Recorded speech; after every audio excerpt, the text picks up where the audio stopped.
Bonjour à vous et bienvenue. Le cours d'aujourd'hui sera consacré à l'intensité énergétique du PIB et à l'intensité carbone des pays du Sud. Le rôle de l'énergie dans les processus de développement est fondamental, tant pour les pays de l'OCDE que pour les pays émergents. Face aux incertitudes croissantes de la nouvelle ère énergie-climat, combinant une raréfaction de l'accès à l'énergie et une augmentation du dérèglement climatique, les enjeux de développement des pays du Sud demeurent cruciaux. Ils s'intègrent donc au défi consistant à produire plus de richesses avec moins d'énergie d'origine fossile pour réduire leurs émissions de carbone. En d'autres termes, il s'agit avant tout de savoir dans quelle mesure les pays émergents ont entamé un processus de transition énergétique. Ce qui nous amène à examiner le caractère énergivore des modèles de croissance des pays du Sud, ce que nous ferons dans cette session, en nous intéressant à trois KPI: l'Indonésie, la Jordanie et le Nigeria.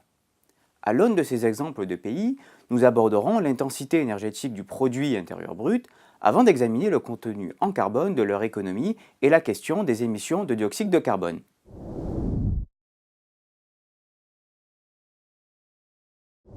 Alors l'énergie est un facteur de production essentiel à la croissance économique.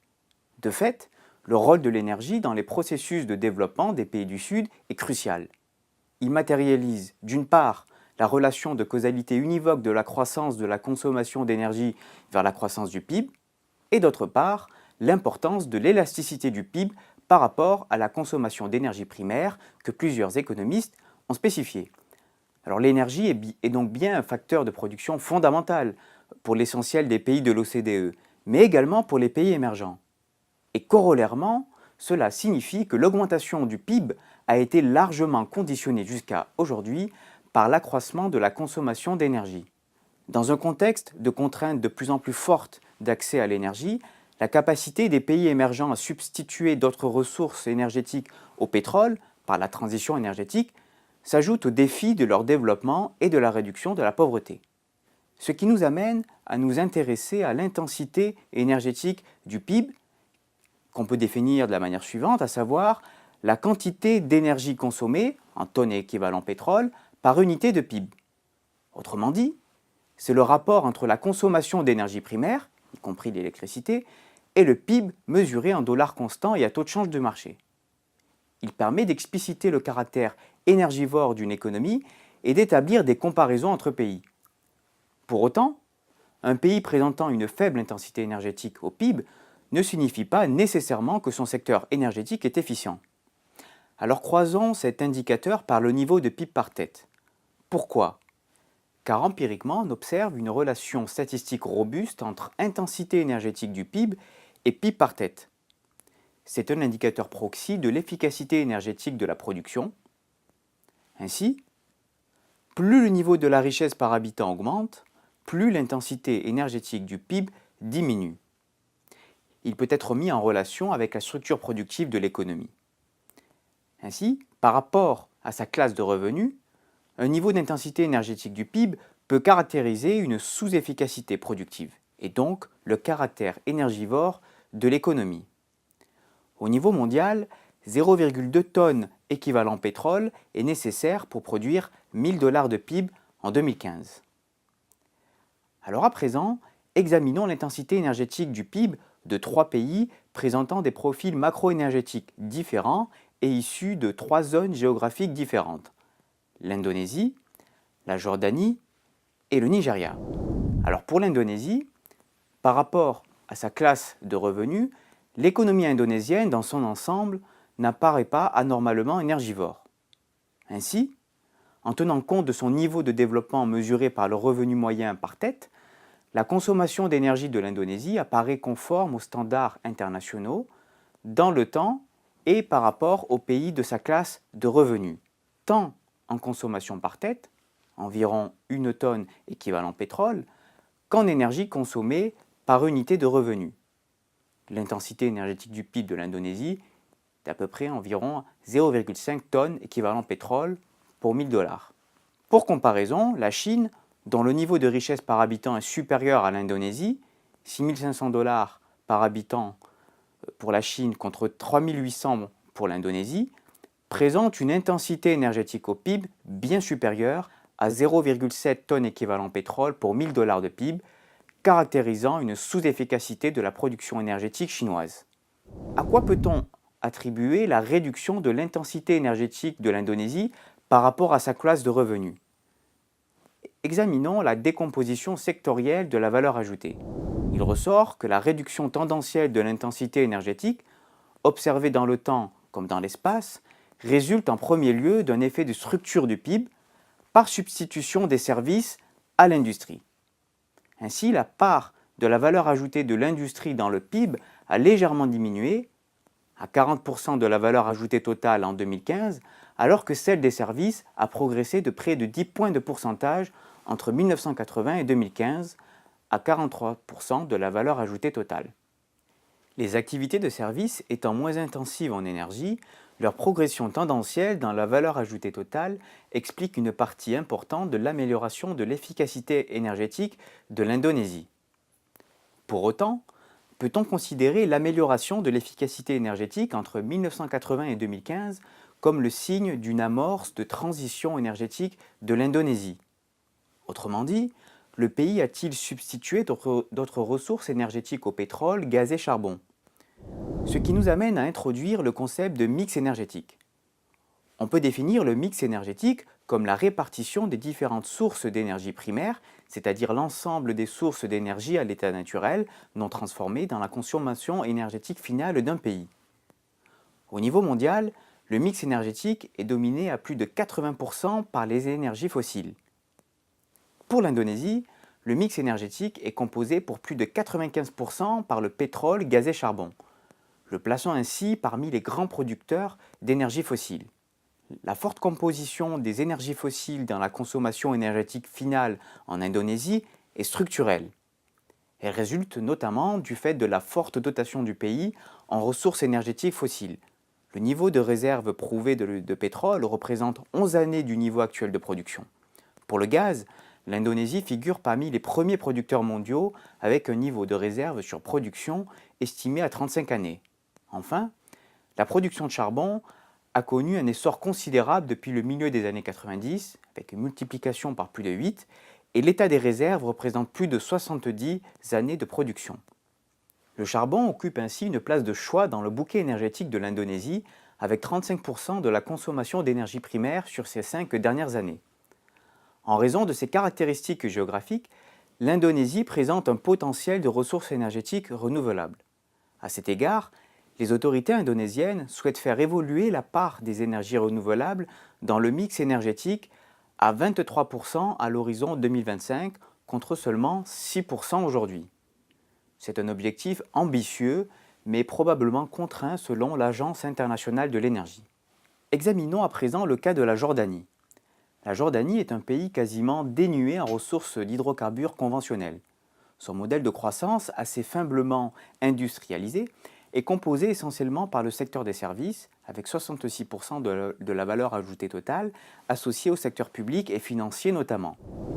Si bien que l'intensité énergétique de la Jordanie, près de 0,4 tonnes équivalent pétrole pour 1000 $ de PIB, apparaît assez proche des niveaux médians et moyens constatés sur un périmètre de pays émergents comparables. Elle est même plus faible que l'Indonésie, par exemple, dont le niveau de richesse par habitant est assez proche. Eu égard à ses caractéristiques géographiques et géologiques, la Jordanie a fait très peu évoluer son mix énergétique jusqu'en 2011. Celui-ci était composé à 80% d'hydrocarbures, pétrole et gaz, en 2011.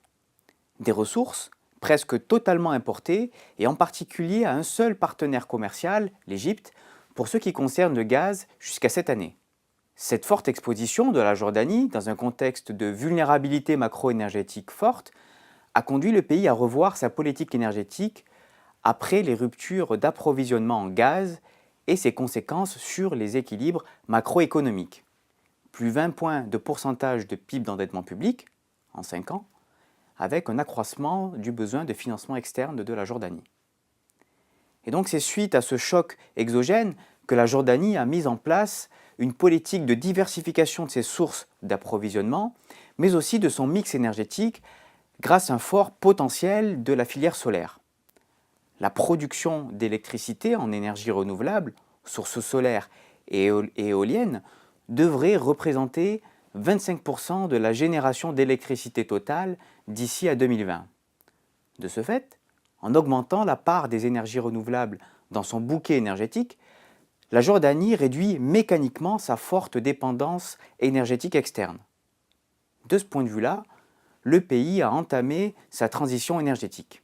Dernier exemple, le cas du Nigeria. Avec une consommation énergétique de 134 tonnes équivalent pétrole en 2015, le Nigeria figure parmi les premiers consommateurs d'énergie avec l'Afrique du Sud.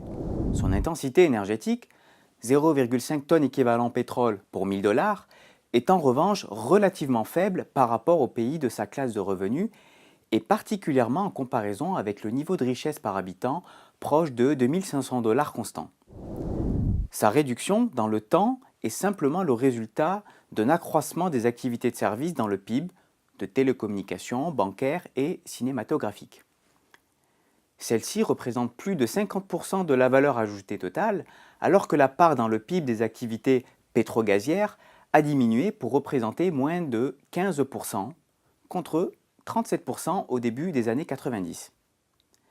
Cette baisse relative masque cependant la dépendance des autres activités de service à l'industrie pétrogazière et explique en termes absolus le caractère assez énergivore de l'économie nigériane. Concernant le mix électrique, à savoir le bouquet énergétique nécessaire à la génération d'électricité, le Nigeria recourt massivement aux combustibles fossiles, eu égard à ses dotations exceptionnelles en pétrole et gaz, lesquelles représentent respectivement 40 et 150 années des niveaux actuels de production. Ainsi, 90% de la génération d'électricité est issue du gaz et du pétrole, le reliquat étant le fait de la filière hydraulique. Alors, les autorités nigérianes ont mis en place une politique de diversification du mix électrique. Et à l'horizon 2025, les autorités envisagent de faire porter la part de renouvelables à plus de 20% de la génération d'électricité. À cet objectif de diversification du mix énergétique s'ajoute le défi majeur pour le Nigeria d'améliorer l'accès à l'électricité pour les populations, car moins de la moitié de la population nigériane aurait accès à l'électricité. Des questions de l'intensité énergétique du PIB, et donc du caractère énergivore d'une économie et du mix énergétique, découlent corollairement celle de l'intensité carbone. On définit l'intensité carbone comme le volume des émissions de dioxyde de carbone par unité de PIB en dollars constants. Il mesure donc le niveau de CO2 émis pour générer 1 dollar de PIB. Empiriquement, on observe une relation linéaire entre intensité carbone et intensité énergétique.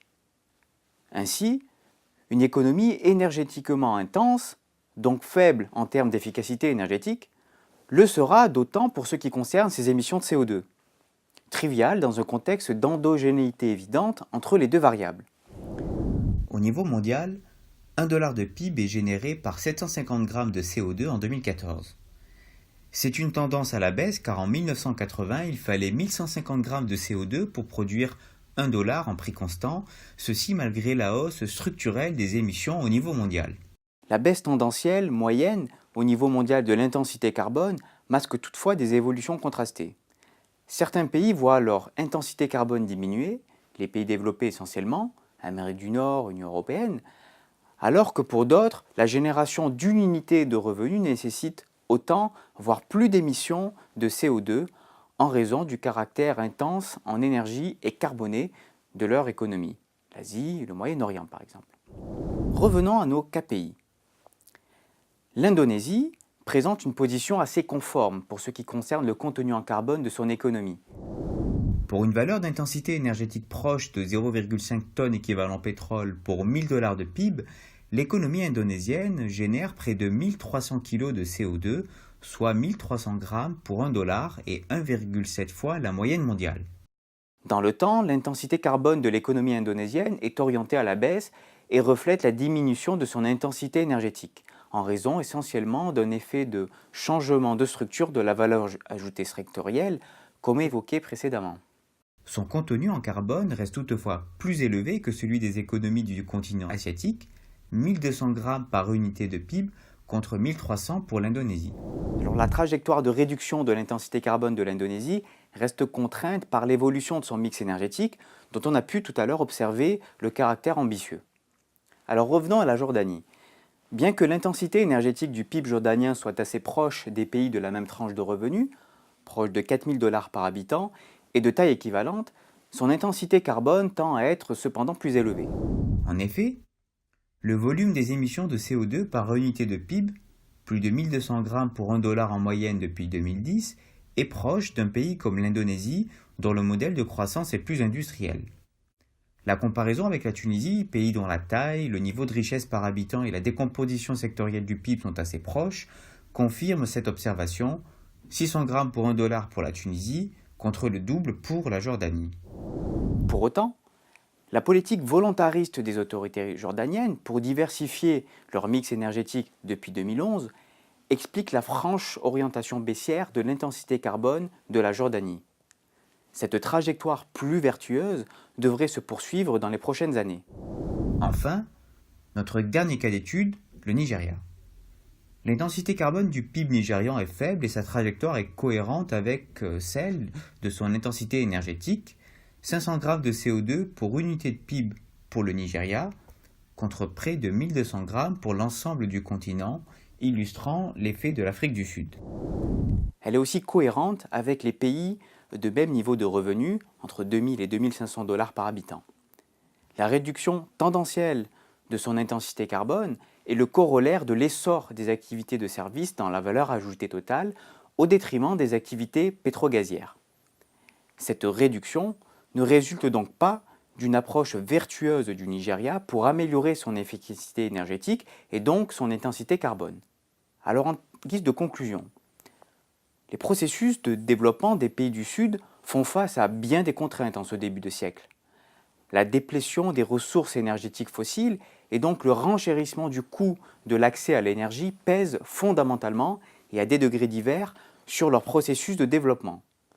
L'amorce d'une transition énergétique de certains pays est une réponse au défi consistant à produire de la richesse avec moins d'énergie d'origine fossile et donc réduire l'intensité carbone de leur économie.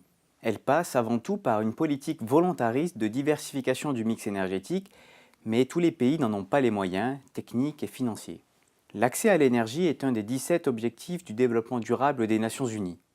Il s'ajoute à celui de l'accès à l'eau, dont la raréfaction affecte plus de 40% de la population mondiale et implique déjà, pour nombre de pays du Sud, des dépenses énergétiques exceptionnelles pour puiser l'eau dans des sources de plus en plus inaccessibles. En définitive, on comprend bien l'enjeu fondamental que représente celui de la transition énergétique pour ces pays, tant pour leur développement économique que pour réduire les émissions de CO2 et pour, en général, l'amélioration des conditions de vie des populations.